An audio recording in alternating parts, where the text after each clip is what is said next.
Kita biasa tengok kanak-kanak makan sambil tengok skrin. Mungkin kita nampak situasi ni di kedai ataupun mungkin berlaku di rumah sendiri.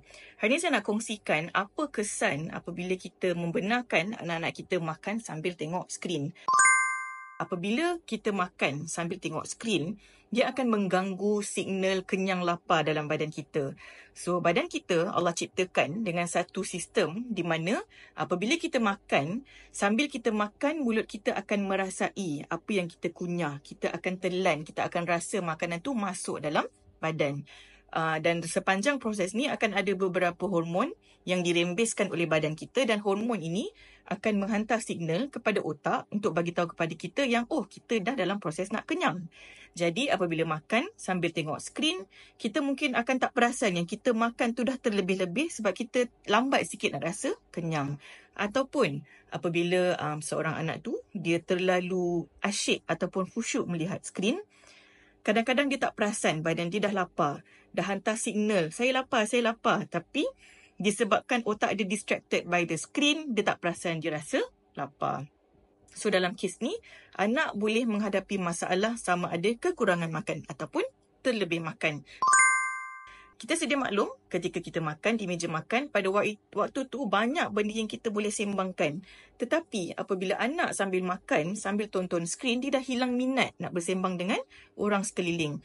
Dan apabila ini berlaku, anak tu dia hilang peluang keemasan untuk belajar banyak benda.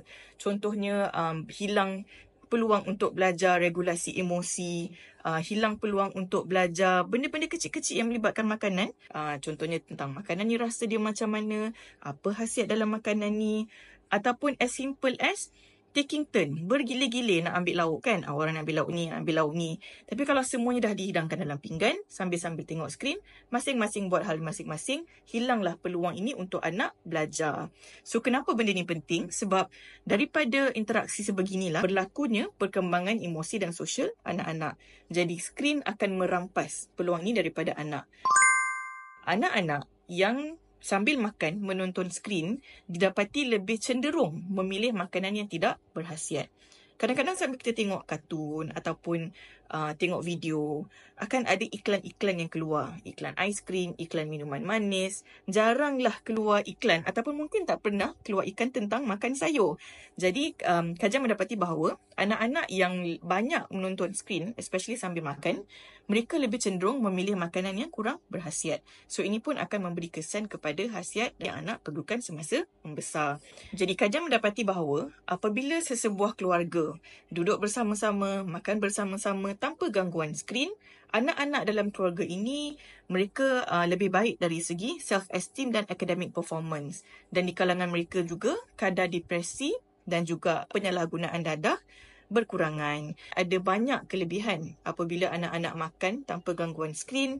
Jadi kalau boleh kita usahakan sama-sama agar apabila anak-anak makan itu fokus kepada makan, fokus kepada bersosial, fokus kepada rezeki yang Allah bagi, dan fokus kepada bagaimana kita nak menghubungkan proses makan, makanan yang masuk ke dalam badan, hubungkan kepada Allah yang memberi rezeki, yang memberi makan.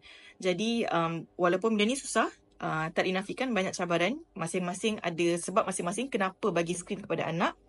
Tetapi seboleh mungkin kita usahakan supaya makan, fokus kepada makan, jangan bagi anak makan dengan skrin.